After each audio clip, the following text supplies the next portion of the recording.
This is the TentBox Lite 2.0, a soft top roof tent by UK based company TentBox, and today I'm going to give you my thoughts after a couple of months of use and hopefully answer the question, should you buy one? If you're new to the concept of roof tents, then let me quickly explain. It's a tent that sits on the roof of your car. That's it. Whether you've got a small car, an SUV or a camper van, roof bars, tent. That's it. It's optional whether it's something you keep on your car permanently or something you only put on whenever you go away.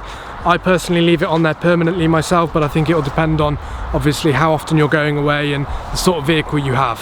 A quick note to start with, this video isn't sponsored in any way by TentBox, but I am a TentBox ambassador, so I do have my own little promotion code which I can give to people if they want to go and buy a TentBox, and it gives them a little discount. So just a note, installing the Lite 2.0 onto your vehicle is really simple. You simply slide it onto the roof bars on top of your car, attach some brackets underneath the roof bars and screw them in to hold it in place. It weighs 49 kilograms, so it's not too heavy, but it's not exactly a light job, so you'll probably want at least 2 people to help lift it up onto your vehicle if you do get one, unless you're some sort of shoulder press worldwide champion.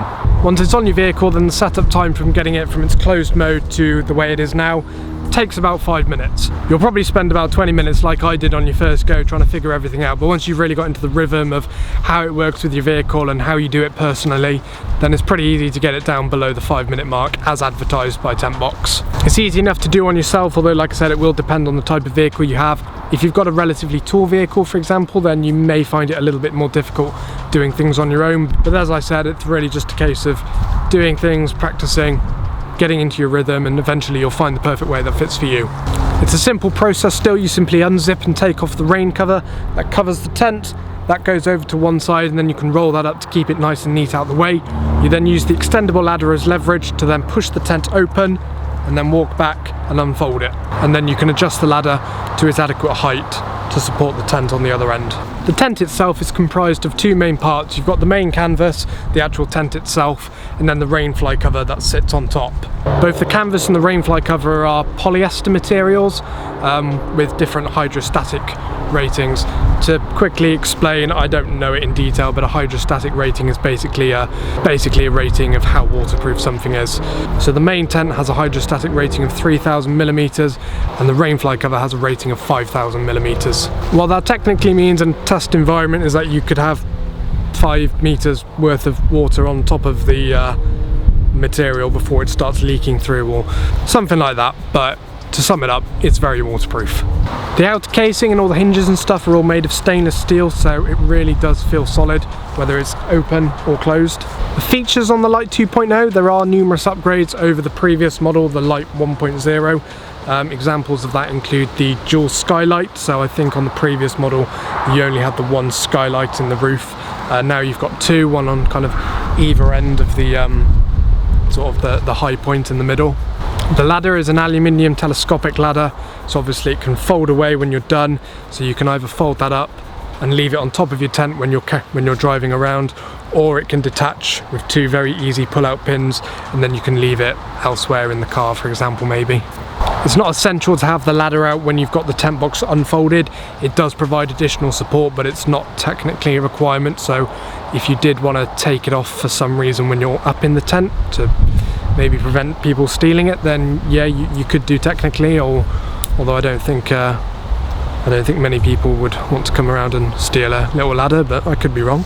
You've got 4 windows/doors on either end, so you've got 2 doors on either end, so you can kind of mount it whichever way you want. It doesn't really make much difference in terms of the design of the tent. It really is kind of mirrored each way, so you've got 2 doors either end and then 2 windows either side, so you have got a real good 360 degree, minus the bottom I guess, view around if you really wanted to.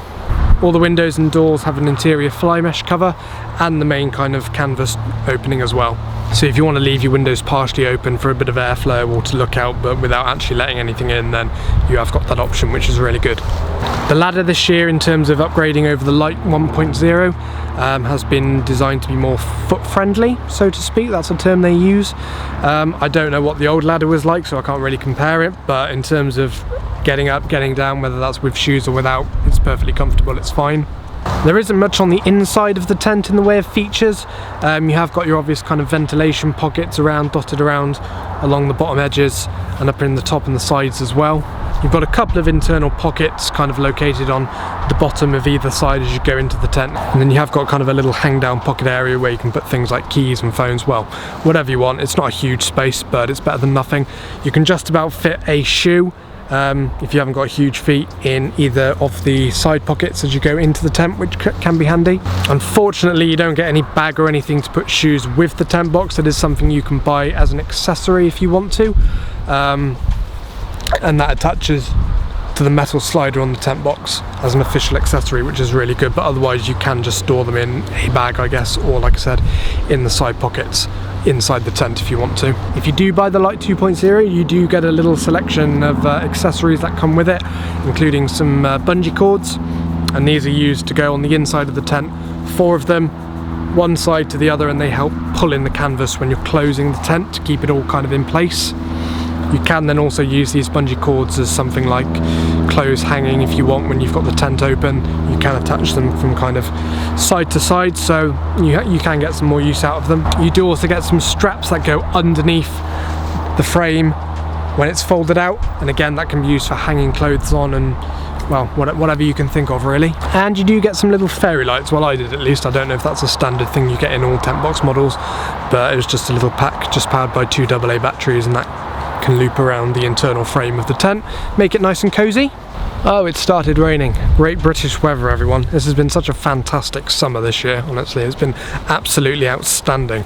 Anyway, moving on. You do get a mattress with the TentBox, so you don't have to buy that additionally, which is good. So it's a 5 centimeter thick dual layer mattress. Obviously, it's not the thickest thing in the world, so it may not be as comfortable as your standard bed mattress. I think it depends on preference. I'm quite happy sleeping on it as normal. I wouldn't call it kind of a drawback. I don't need any extra layers or anything to kind of pad it out. It is on the firmer side, but like I said, I think that just comes down to what you like as an individual. I can certainly tell the difference between this mattress and the mattress I would use in my normal bed, but it's not by any means uncomfortable. It does still provide a good sleeping experience. As for your bedding, that is something you would obviously have to provide extra, so how you do that is entirely up to you. You may just use a sleeping bag and a simple pillow. I've got a full bedding in there, so a mattress cover, duvet and 2 blankets as well. TentBox do officially state that the Lite 2.0 doesn't have the capacity to store bedding inside the tent when it's closed. That tends to be a selling point of the more expensive models, the TentBox Classic and the TentBox Cargo. I found that you are able to store bedding in there. Like I said, I've got a duvet in there, which is I only bought it yesterday actually, it's a new one. It's a 13.5, is it a TOG or a TGN rating? I'm going to have to look it up now, I can't remember. A TOG rating, which basically determines how warm the mattress will keep you, so it's kind of relative to how thick the mattress is. So this is a 13.5 TOG rating duvet I've got in there now, which is on the thicker end but not the thickest, and I've got that in there with 2 blankets in there as well, and I'm able to close the TentBox still without any major struggle. You can obviously tell there is extra stuff in there. You do kind of have to push it down a little bit more when you're closing it, and then do the straps up a little bit tighter. It's certainly not at that stage where I think it's actually putting strain on the straps or anything, or the zip cover when that goes on after. And that's a really good advantage, I think. It's nice knowing that you can just set up anywhere and your bedding's already there. You don't have to worry about putting extra stuff in the car or bringing sleeping bags and stuff. So the only thing I now have to remember to bring is a couple of extra pillows. So although the TentBox itself only weighs 49 kilograms, it does have an internal capacity of 300, which is really good. So that's certainly going to be enough for sleeping 2 people, which it's officially rated for. I guess you could sleep 3 people in there if you really wanted to, if you wanted to be very cozy. And in terms of weight, I think that would still be fine. That would be 3 people of 100 kilograms, which, you know, I think they'd be very large people, so they probably wouldn't fit in physically anyway. So in terms of weight capacity of the TentBox, that's still very good. You do obviously have to consider the load limit of your vehicle. So look at, you know, what's the kind of maximum weight your vehicle can take on its roof. Also bearing in mind that you've got your different weight categories, so you've got your static weight, which is how much the vehicle can take when it's stationary, and you've also got the the moving rating, so how much you can load on there when the vehicle is obviously moving. That's worth remembering because I've seen quite a few people in the kind of TentBox community mention how their cars seemingly only have a limited capacity on the roof. What they tend to be looking at is the weight capacity when the vehicle is moving and not the stationary capacity, which is a lot more. I mean, TentBox themselves model this tent on a Fiat 500, so if you can put one on there, then I think you can really get away with putting this on any type of vehicle, which is really good. Another advertised feature of the Lite 2.0 are the two modes that you can put the tent in. So you've got the standard mode with the rain cover on, and you've also got what's called summer mode, where the rain cover simply comes off. It looks a little bit bare, to be honest, but it's obviously if you don't want to have the extra time of setting up the poles for the rain cover. I guess it gives you a little bit more of a better view out. Taking the rainfly cover off is really simple. You just unclip the 4 clips on either corner, and then you usually can just slide it out from either end. It's quite funny actually. Before a couple of days ago, I would have said that the TentBox had a slight issue with the rain cover coming off a bit too easily in very windy conditions. I was out in Wales last weekend. To be fair, it was in the middle of a storm on top of a mountain, so not sure how much I can ask from it, but the rainfly was coming off during the night, and that was because the poles, they just come out of their kind of slot a little bit too easily and they're not held in tight enough. TentBox have been really good about this issue, and they've sent everybody that's bought a Lite 2.0 or the Lite 2.0 XL model, they've sent everybody these foam insert pads that go into the little slots where the poles go, and they go over the poles, so it gives the rainfly cover poles a lot more grip in those slots, and it makes it a lot more difficult for them to come out. So much to the point that when I've actually tried to take the rain cover off to put it into the summer mode, just kind of doing it as you would normally, I've had to go into the TentBox itself and then kind of push it out from underneath because I couldn't detach it normally from outside as easily as it was last time. So a very small drawback in a way, but obviously it does solve that issue of the high winds if ever you are sleeping in those conditions, which I think is more important. Especially living in the UK where the rain just comes and goes so often and it's a little bit temperamental. So I think I'd rather just leave it on there personally. The main canvas itself is still waterproof, so you know, it's not a case of taking the rainfly cover off and suddenly you're exposed to the elements that much, but the rainfly cover does offer that extra protection. I can leave my windows open and not have water coming in, and in the hot weather as well, I guess it does help provide a little bit of shade against the sun, because if you are directly exposed in a sunny area, then it will heat up inside very quickly, especially if you don't have the windows open. In terms of drawbacks, which, you know, naturally with anything there are some, the bedding issue, I guess, would technically be a drawback in regard to the fact that TentBox do state that officially you can't keep bedding inside the tent when it's closed, but like I said, I've found that to not necessarily be the case, so I wouldn't call that a drawback for me personally, but maybe if there was a small official capacity for bedding, that would be good, but to be honest, I wouldn't really call that much of a negative at this stage. Like I said, I can fit a duvet and 2 blankets in there, so that's really all I need. It only leaves me with having to bring a couple of pillows with me whenever I go away. The rainfly cover can become quite noisy in windy conditions, which again, kind of depending on how you sleep, may affect you a little bit. I've kind of struggled to personally get to sleep when I've had the rainfly cover really flapping in the wind when it's been really strong, but at the same time that may have been due to the problem that it was physically detaching in parts to the main canvas. I haven't been out with it yet in rainy conditions, or windy conditions I should say, since having those foam inserts, so that's something else I need to test. So I may find that actually it's a lot better, and it may be that that problem just isn't there so much anymore. The whole issue with the rainfly cover and the poles detaching from their slots again in those windy conditions, that would have been an obvious drawback at the time, but now that they've sent out that fix, which I'm pretty confident will solve that issue, again, I couldn't really say that's going to be an issue for new buyers going forward. I imagine that's something that they will provide with new TentBoxes going forward to new customers. Quick update on this, I have since been out in the tent box with the new foam inserts for the rainfly cover. It does a very good job of holding it in place as it should do, so there hasn't been any issues with the poles coming out of the slots since then, so that's good. Although the rainfly cover is still quite noisy in the wind, so that hasn't been solved as much, so that's going to be something I'll have to look into and possibly try and rectify somehow if possible. The other main drawback, I wouldn't necessarily call it a drawback, but something I would just have liked to have seen is the fact that there's no storage netting inside the tent, so there isn't really much place to store things like clothes or towels and jackets. I think those do come with the other models, so again, I get it, it could be a selling point for the more expensive models, and that's why they leave it out of the Lite 2.0, which is one of the cheapest of the TentBox range. It is something you can install yourself after buying one, I'm pretty sure. You know, you can buy storage netting off Amazon or something, so again, it's not really a huge problem, but it would have just been nice to have had that, you know, kind of pre-installed, ready to go. Now, I imagine the main sticking point for anybody looking at buying a TentBox will be the price of it, because these aren't the cheapest things to buy, I'll be honest, especially given it's just a tent.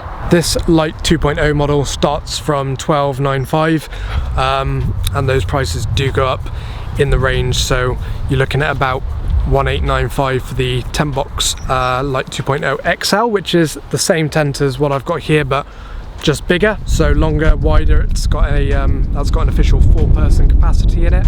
You've then got the TentBox Classic, which starts at about 2,300, I think, and then you've got the most expensive model, which is the TentBox Cargo, which retails for about 2.7k at the moment.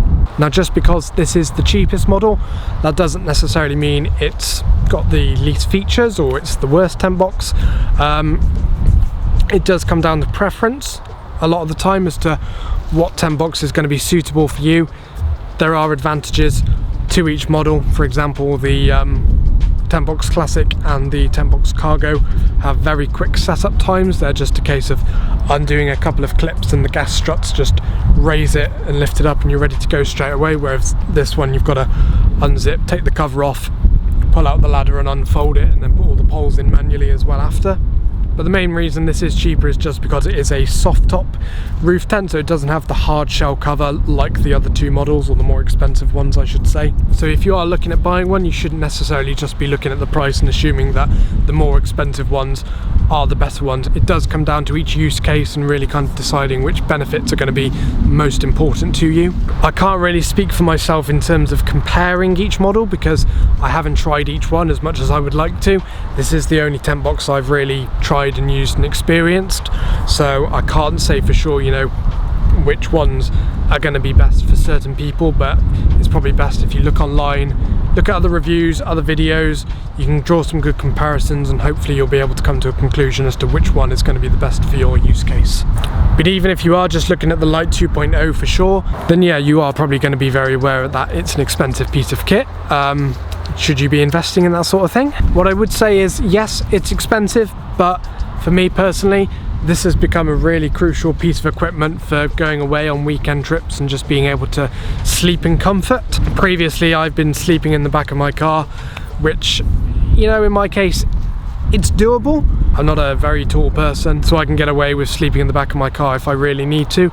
But again, I certainly wouldn't call it the most comfortable experience. Same goes for ground tents. Obviously, you know, you can make them as comfortable as you can, but I think you're still going to be in a position either way where you think, yeah, I might like this for a few days, but probably nothing more than that. Whereas the TentBox, this is like carrying a portable bedroom with me everywhere I go, which is really good. It's quick to set up, the mattress is comfortable, I've got all my proper bedding in there ready to go, and that makes each trip away I go on so much nicer, and in my eyes personally really has been a worthwhile investment. Why don't we go up and have a look whilst it's starting to rain outside? So yeah, I've got all of my new bedding in here at the moment. I would show you the normal mattress, but I've also got my mattress cover on there as well. So all of this, so I've got one blanket, two blanket and one reasonably sized duvet, and that can all fold away with the tent when I close it, so I don't have to take it out, which is really useful.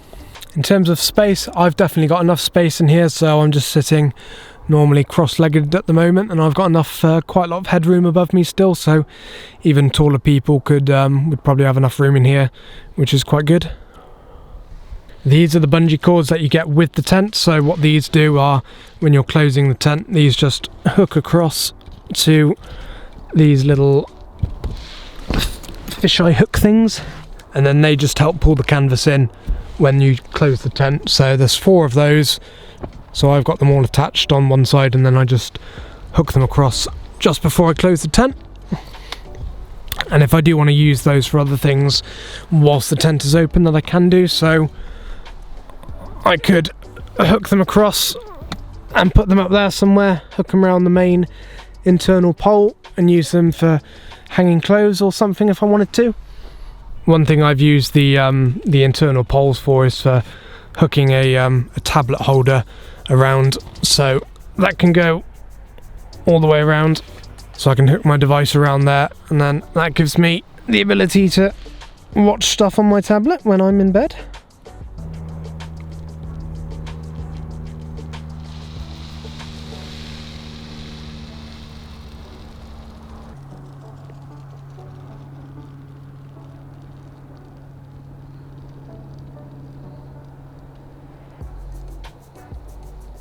I've hooked my little fairy lights around the internal pole in the middle, and then I just keep the little switch thing down there, so that's nice easy access.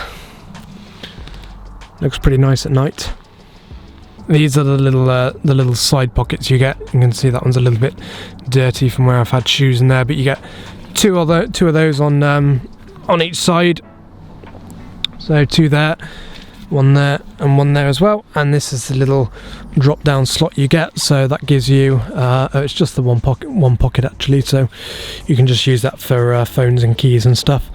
This is something as well you get, I can't remember if that came with the tent box when I bought it, or if it was when I visited them at an expedition and got it in a little goodie bag, but yeah, that's a little light. Obviously you could have 2 of those on either side if you want. They're useful reading lights. Dual skylight, so you get 2 layers here. So you've got the fly mesh net, and get that out of the way. And then this is the main canvas material. So if you open up this will reveal the skylight in the rainfly. So yeah, you get 2 of those skylights. You get 1 there and 1 there, so good for stargazing if you end up in a nice spot on a nice clear night somewhere. So yeah, like I said, all of the windows have this kind of fly mesh netting, so you can have all the windows technically open in terms of getting a nice breeze through if it's warm or whatever, and obviously being able to look out, but also keeping the bugs out at the same time. A couple of little ventilation slots here. All of the little kind of hoops are for tying down the canvas if you unfold it, so everything can be unfolded and tied away like that, which is really nice in keeping it all nice and tidy.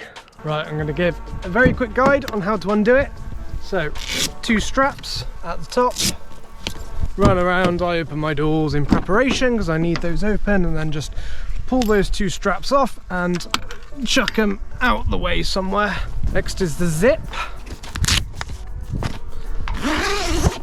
Pull that over across. Yeah, I've got to kind of go to each individual corner. Pull that mostly off the way, and then you can lift each corner of the rain cover, or the main travel cover. Undo the straps on both sides, push that out the way. Last corner, just pull that zip, not completely off, otherwise it'll undo and you'll have to reattach it. And then pull that down, jump up onto here, pull the ladder out, fully extended, and then lift. And then you've got to kind of pull and walk backwards sort of motion. Make sure that these straps aren't caught underneath in the kind of join of the tent, otherwise it won't fold out properly. Once that's all good, you can roll up the cover. That's all good. And then in terms of the ladder, you want to pull it out all the way initially and then kind of do it up from the bottom until it's as vertical as it can go without swinging back under, if that makes sense. That's probably a terrible way of explaining it. You've got to make sure that the rung is clicked in place, otherwise it will give a bit of flex when you're stepping up it going into the tent, which you don't really want. And then as long as that's all firmly in place, pull these covers down each corner. So you want to make sure those are done up when you put the tent away. It's all folded away neatly. Whilst you're at each corner, you can undo these things. I don't know what these are called. And you'll need to do that before you put the poles in. So don't undo the clips. The clips stay done up to keep the rain fly cover in place. If you just undo that bit, so obviously it can extend for the poles. And then the rain pole bag.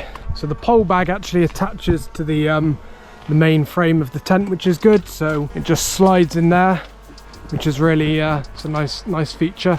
So do a lot of the accessories that TentBox do. So the poles just slot in into a little hole underneath the cover. So make sure they kind of go in with not a click necessarily, but they go in far enough you'll kind of hear them go in. And then just hook the rainfly cover over the hook like that. That corner as well. Sometimes it might be easier, depending on your vehicle, to actually go inside the tent and do it from the inside. But for me, I can climb up in a spot and just put them in on each side and the front and back.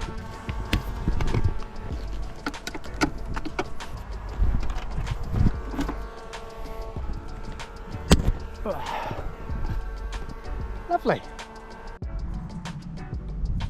And for putting it away, it's just the same but in reverse. Close any doors if you've got them open. Leave at least one window kind of main fabric cover open so it lets the air out when you close the tent. I just leave both of mine open as standard. Leave the fly mesh on, obviously, so the wind can still get through. Zip that close. One pole out.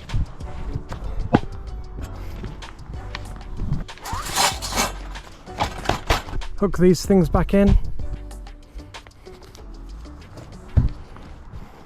And whilst you're at each corner, you can lift up the fabric cover like that.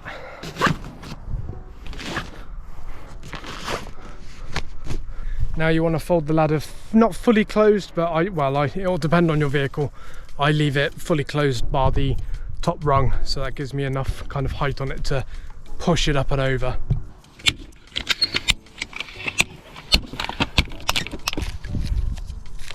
Velcro on, and then just lift. And undo these before you lift it. Doesn't really make a huge difference. Before you put the cover over, you want to make sure everything's tucked in. You do tend to find that the rain fly cover does kind of spill out the sides a little bit sometimes. That can all just be pushed in and tucked away. Do that on all sides before you put the straps around, in case you need to lift the tent open a little bit to put the tuck it all in. And then you want to put the straps in.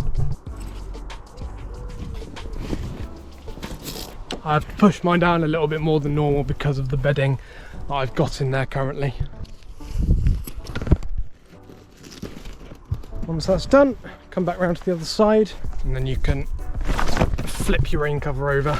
Make sure the corners are nice and snug and at the right angle, if that makes sense. Just make sure it's in place on both of the rear sides before you kind of pull it over the other side.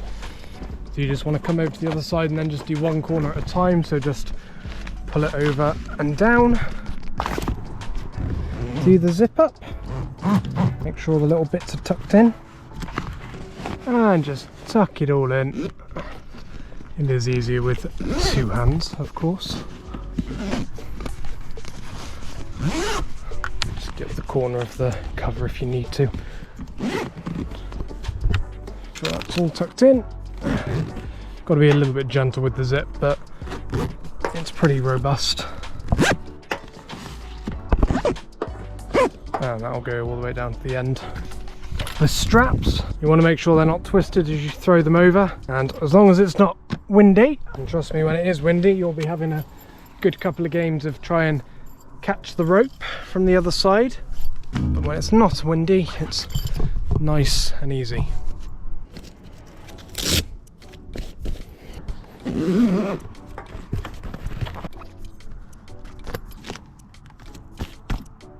All done. Thanks for watching everyone, I hope you enjoyed it. If you do have any questions about the TentBox Lite 2.0 then do leave a comment below. Don't forget you can use my discount code to get £50 off any TentBox model when bought through the TentBox website. If you fancy watching some upcoming TentBox travel videos then get subscribed and I'll see you there.